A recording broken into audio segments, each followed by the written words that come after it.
rebalans budžeta vrši se u toku fiskalne godine ako se donese zakon ili drugi propis koji za rezultat ima povećanje ili smanjenje planiranih prihoda ili povećanje planiranih rashoda. Ako dođe do povećanja prihoda ili rashoda, a koji za rezultat imaju veće odstupanje kako na strani prihoda, tako i na strani rashoda budžeta. Ovaj rebalans danas se radi zbog promjene u strukturi kako u okviru prihoda i primanja budžeta, tako i u strukturi rashoda i izdataka budžeta. Ja moram ovdje zastati i reći da ćemo najvjerojatnije po hitnom morati da sazovemo još jednu skupštinu veoma brzo, iz razloga što smo iskreno mislili da će neka sredstva doći iz budžetske rezerve. Radi se o, tražili smo negdje oko 21 milijuna i 600. Imamo obećanje da će to doći, ali trenutno do dana današnjeg nije uspjelo to da pristigne, tako da ćemo najvjerojatnije morati veoma brzo ponova još jednu skupštinu da održimo. Posle kad dođe do tog mjesta ja ću vam onda pojasniti neke detalje. Prihodi i primanja budžeta za 2018. godinu sa prenetim neutrošenim sredstvima su 784 miliona 757 hiljada, a sa indirektnih budžetskih korisnika ima još 10 miliona 62 hiljade, što ukupno iznosi 794 hiljade 819. 794 milijuna 819 hiljada dinara. I na osnovu svega urađen je prijedlog rebalansa budžeta. Izmjene planirane prihode i primanja za 2018. godinu su sljedeće. Transferi od drugih nivoa vlasti su 256.840 hiljada dinara i veći su za 4 milijuna i 340 hiljada dinara.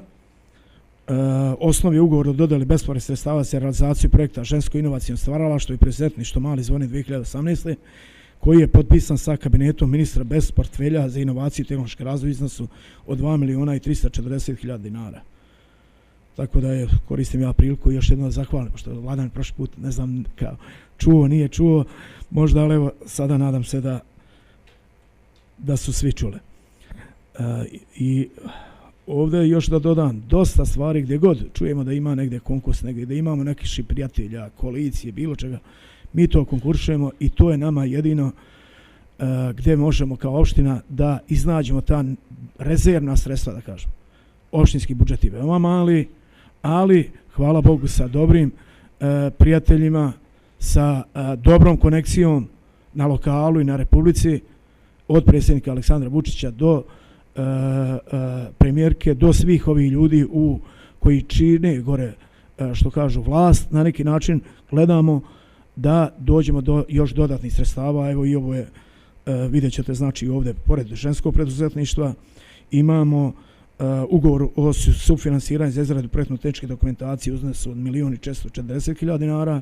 Mislim da se to odnosi da smo konkursali i dobili, to je gore projektovanje za Veliku reku, faktički vodovoda, i ja mislim da je to u toku, da je potpisan ugovor i da je radovi da su u toku. Onda ugovor o finansijskom podršci u okviru programa reforme poreza na imovinu 900 hiljada dinara, ja mislim da je to i sa švajcarskom vladom na neki način i tim njihovim fondove na nekim. A znači konkuršemo gdje god nam se ukaže prilika. Primanja od prodaje osnovnih sredstava su planirana 300 hiljada, manji su za 1.200.000 hiljada dinara, znači nismo nešto prodavali. Iskreno, rashodi su iznosi 757 hiljada i ukupno 794 milijuna 819 hiljada, u stvari 784, malo prije sam, miliona. Ukupno sa ovih 10 milijuna 794 milijuna. To je, govorimo iskreno o prihodima. Sada idemo na rashode. Od tog ukupno, znači za skupštinu je 9 milijuna 780 hiljada dinara, rashodi su, i smanjeni su za 180 hiljada u odnosu na plan. Opštinsko vijeće je planirani su 1.700.000, smanjeni su i oni za 1.000.000 dinara. Također za opštinsko pravobranilištvo sa 1.450.000 na 465 hiljada dinara, to se plaća, koliko sam ja shvatio, s druge neke stavke, tako da, ali ima i tu nekih, da kažemo, ušteda. Opštinska uprava planirani su rashodi sa 273 miliona 435 hiljada dinara i veći su negde za 24 miliona i 540 hiljada dinara. Rashodi su stalni troškovi su 13 miliona i 206, veći su sa 2 miliona i 531, a to odnosi se na najvećim dijelom na rashod za električnu energiju opštinske uprave, iznosi oko 2,5 miliona. To u suštini nije opštinska uprava. Koliko sam ja shvatio, to plaćamo sve ove objekte koje smo izdavali od dole Brasine do Srboleka, jer na neki način tako mora da se ide valjda plaćanje, tako sam mi bar objasnio, da ne bi neko mislio ovdje sad su povećani troškovi, nego svi ti objekti koji su izdati po zakupu, oni se preko opštinske uprave plaćaju i onda to je to. Samo što nije bilo planirano tih sredstava i onda i ne znamo unaprijed koliko će ko potrošiti. Znači, tek kad ispostavi se račun, kad prođe kraj mjeseca, onda saznamo i treba nam neki reper, iskreno bar 1 godina, da bi znali otprilike koliko su prosječni bar utrošci. Ako vidjet ćemo, ako ovi uvedu dole u Brasini i drugu smjenu, onda sigurno će na neki način to se i povećati ponova, vidjet ćemo u kom obimu i procentu. Troškovi putovanja su manji negde za 110.000 dinara. Imamo ovdje usluge po ugovoru veći za 1.400.000, tu je oko 900.000 dinara, odnosi se na lica za provođenje programa reforme poreza na imovinu. To je ovo što smo mi dobili, faktički po ugovoru tom, oni to plaćaju, ali mora kroz budžet da prođe, znači 6 lica je angažovano oko popisa imovine. Ja nisam u zadnje vrijeme iskreno pogledao kakva je tu situacija. Znam u jednom trenutku da su enormno pronašli znatno veću površinu objekata koji trebaju ući u poreski sistem. I to je ono što sam ja govorio, da će možda, ako da Bog, nećemo bar povećavati po kvadratu, a možda čak i smanjivati i na neki način ti koji su redovno plaćali, oni će biti ljudi neku satisfakciju dobiti, a ovi koji nisu, oni moraju ući u taj poreski sistem. Sigurno da te objekte koje imaju, ako su imali 50 kvadrata prijavili, sad ako su ovi pronašli 100 kvadrata moraju plaćati ili 100 ili 200, tako da enormno, znači veliki je učinak njihov na terenu. Imamo, šta bih ja ovdje još i izdvojio materijal, negde 6.933.467.000 dinara manji od prethodnog, i imamo sad ovo što je glavno faktički na neki način zašto se sve ovo i radi.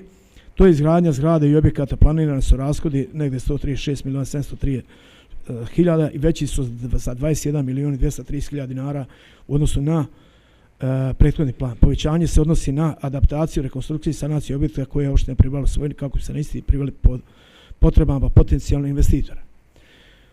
Ja ovdje moram da zastanem i hvala Bogu, evo da o Malom Zvorniku se čuje nešto lepo. Sino, juče smo prisustvovali, u stvari posmatrali smo, nismo prisustvovali, naš predsjednik Aleksandar Vučić bio je u posjeti gospodinu Erdoganu u Turskoj i između ostalog u tim razgovorima su i pomenuli i Mali Zvornik, gdje, evo, citirat ću šta je predsjednik Vučić rekao, da će Srbija razvijati prijateljstvo sa Turskom jer je ono od velikog značaja za zemlju. Kako je primijetio, ne govori se tu o praznim pričama jer ćemo uskoro otvoriti tursku fabriku u Srbiji u Malom Zvorniku gdje će biti zaposleno 300 ljudi. Mislim da 50 godina nije bilo fabrike koja bi došla u Mali Zvornik, ukazuje kada se kaže tome dodaju Krupanj, Levane, Žitorađe, gdje će uskoro otvoriti jednu tursku fabriku koja je Vladimir kaže sva mjesta koja su nastajala i propadala, vidi se da su Turci došli u mnogo malih mjesta. Znači, komplet ova priča oko dovođenja turskih investitora, oko otvaranja dole prostora, to je sve pod, da kažemo, budnim okom komplet i predsjednika države i vlade, svih nas ovdje i iskreno zadnji taj put kad su oni dolazili, 10-ak njih je dolazili iz Turske, ja iskreno tada nisam bio tu, ali bio zamjenik, oni su iskazali neke malo izmjene u to svom, što kažu, planu. Ja sam shvatio iz kog je to razloga, oni, iskreno ja sam bio u Istanbulu, oni nemaju pranje tamo, nego pranje radi druga firma koja je uslužna. I sad i oni malo tu, da kažemo, lutaju oko nekih stvari, ili lutali su bar do sada, i onda iz tog razloga moraju ove neke izmjene sada i da se rade. Evidentno ima nekih stvari koje nismo, sad kad se tek vidi šta se dole i sređuje i šta je završeno, šta se privodi kraju, šta još ostaje, vidimo i mi da neke stvari koje jesmo tada pričali, da na neki način dodatno još sredstava i treba. Da ne bi neko sad mislio opet ta sredstva, ne znam, nije njima se ne daje ništa. To sve ostaje opštini. Sutra bilo šta da ispadne neki problem, to opštini ostaje. Da napomenemo ovdje da ne bi bilo neke zapne. Mi smo potpisali memorandum gdje je u prvom tom krugu otprilike 4.500 kvadrata treba da se završi da bi oni imali, da bi 300 ljudi se zaposlilo. Tada razgovor u ministarstvu gore 2 puta i sa gospodinom Ljajićem i njegovim timom, gdje su bili i ti turski investitori i mi, bilo je govora kad se to završi, onda aj kad dođe predsjednik Vučić na otvaranje, onda ćemo pomenuti još za 200 ljudi da će oni da otvore, a onda da tražimo još dodatna sredstva za tih još jedno 3.500-4.000 kvadrata, to je ko je bio dole, znao otprilike, negdje smo mi kupili oko 8.500 kvadrata sa 3 hektara i nešto u tom trećem cugu. Oni sada to pranje faktički od 3.500 ili 4 što je trebalo za 2020. godinu, oni jedan dio traže možda i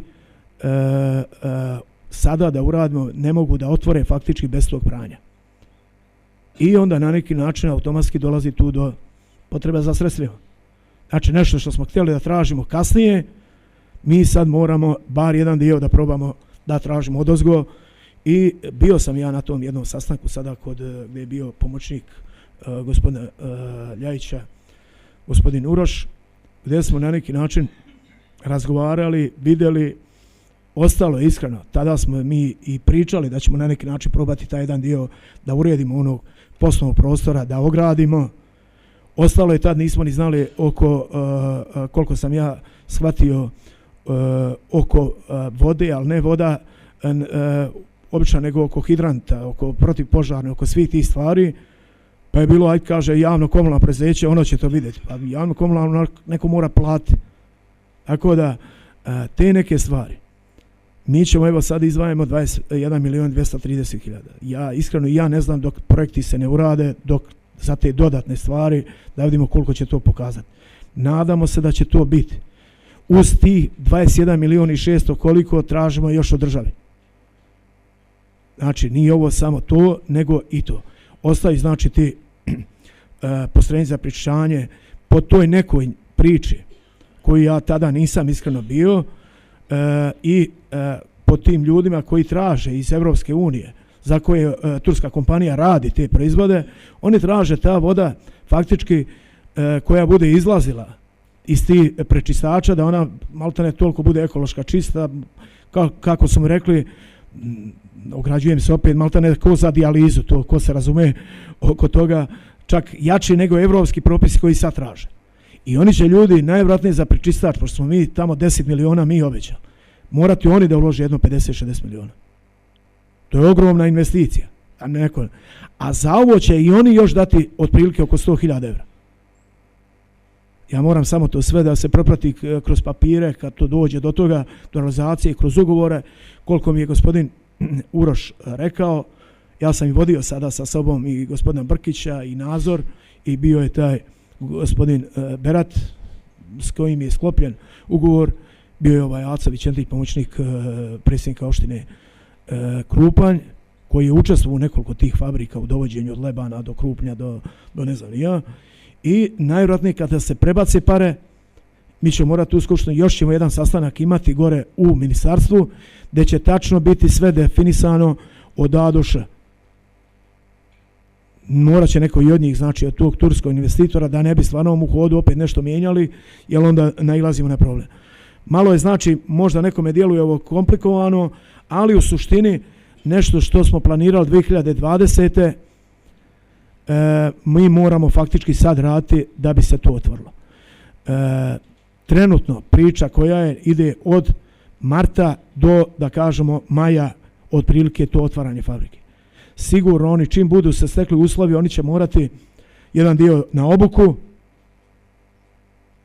da dovedu dole da vrši se obuka, da li to 20 mjeseci dana ili ne znam nija, nema tu bojazni. Oni su mi čak rekli da ne mora uopšte da kažemo struka, da ne ispadne tekstil, čak je, kaže, bolje koji nema nikakvog iskustva, jer oni ga uče i onda na neki način tu će biti kako treba. Tako da to je čitava priča i najviše zbog toga da kažemo rebalans se vrši mimo ovih još nekih stvari koje mi uklapom, koje ću vam evo dalje malo još napomenuti. Odnosi se, vidite ovdje i budžetski fond za GGZ, gdje je, znači mi smo morali, u suštine, morali smo skidati sa nekih stavki da ne bi neko shvatio, je li uvijek kad kažu rebalans, ja znam, ne znam da li iko mi došao za već 4 godine da kaže, evo skinite sa moje stavke, dajte to nešto drugo da se uradi. Sad smo jedino direktoricu dole zvali Doma zdravlja, pa pošto vidi da neće moći izvršeno biti nešto, daj bar da prebacimo na neki način vamo da bude to operativno, jer ovo evidentno morat ćemo odmah raditi. I onda vidite budžetski fond 247 miliona 197 smanjen je za 8 miliona i 900. Gde smo tu negde za 2,5 miliona su manji stalni troškovi, vidite, bili su 21 miliona i 300, sad 2,5 miliona i tu su sad smanjeni rashodi za električnu energiju. To je ono što ja pričam, pretumbavanje s jedne stavke na drugu, ali to su te pare. Usluge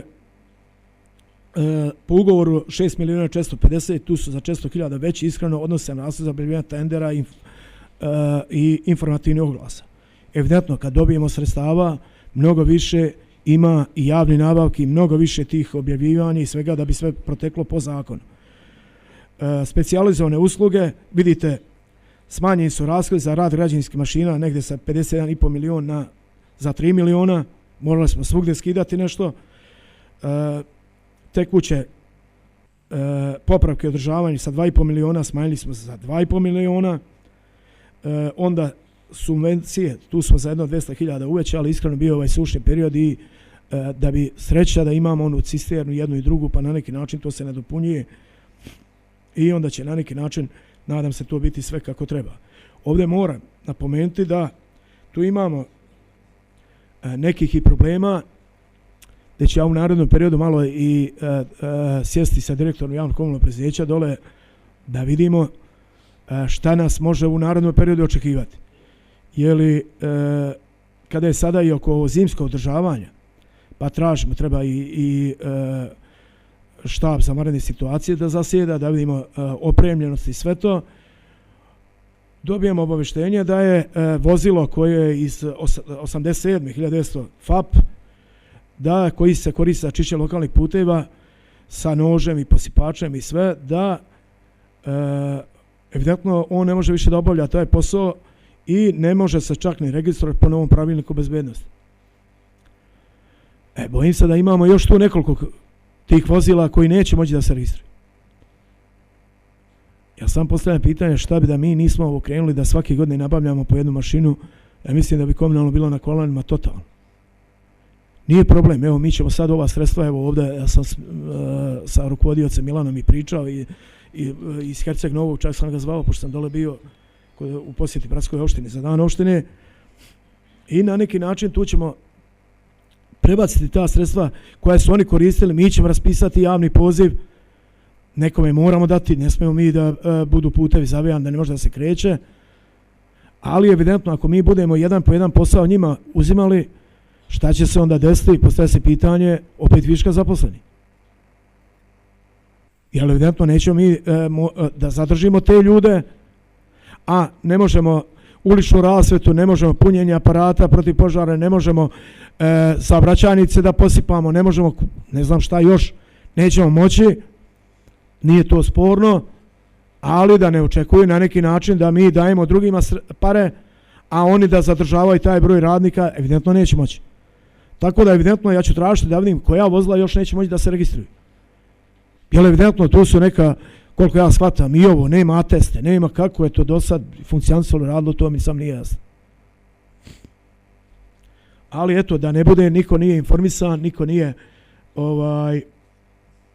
nije se to znalo šta se to dešava odjednom, znači tražimo kompletnu, ja ću lično to tražiti da vidim pismeno da meni odgovore koja to vozila neće u narednom periodu moći da se registruju. I da vidimo šta ima u javnom komunalnom poduzeću, šta je to ispravno. Dolazimo od onoga što sam ja i govorio, da sam pristalica uvijek kupovine samo novih vozila. Jedno polovno, drugo polovno, treće, ne znam koliko krševa, bar koliko mi je direktor rekao, kaže krševi. Ostaje se pitanje zašto su možda to i uzimana ta vozila i zbog čega. A onda kad se nabavi novo, ne znam, nija, ide automatski krivična prijava. A neki ide, svaki put nije, ali je novo ljudi. Imamo još manji su novčane kazne po sudovima negdje za 1 milion dinara. Ovdje vidim crvenka, pa rashodi su smanjeni, predškolska osnova za 1.454.000. Dom zdravlja, isto smo tu morali neke stvari koje on neće, znači završiti do nove godine, morali smo prebaciti na ovo da bude operativno. Tako da Centar za socijalni rad isto smanjeno je na neki način, jer tu su nam i revizori rekli prošle godine, on nam dolazi u petak na taj završni sastanak, pa što kad ste znali da neće biti utrošeno, na neki način što ste to niste smanjili. Tako da evo sada smanjujemo, Jezda kaže, sad evo čujem da li će biti dovoljno sredstava, nadam se da hoće biti. Evidentno sa formiranjem komisije koju smo mi formirali komisiju gdje je jedan član iz opštine, jedan iz doma zdravlja, jedan iz socijalno, drastično je i smanjen broj davanja te socijalne pomoći, jer sada dobijaju samo oni koji adekvatnu dokumentaciju prilože. Jer ono je bilo prije, da, voli ovaj mene, voli onaj drugog, ne znam, nija trećeg, četvrtog, ovaj politička priča, onaj politička priča. Ima dokumentacija da se priloži i komisija određuje, tako da je došlo do smanjivanja eventualnog davanja, što se uklapa u čitavu da kažemo priču i država ovo što se provodi, što nadamo se ministar Đorđević što kaže da iduće godine da negdje do juna te socijalne karte, i ja sam uvijek pristalica da čak socijalno ugroženi i više dobijaju, ali stvarno socijalno ugroženi. Ali zloupotrebe, prvi sam protiv zloupotrebe toga.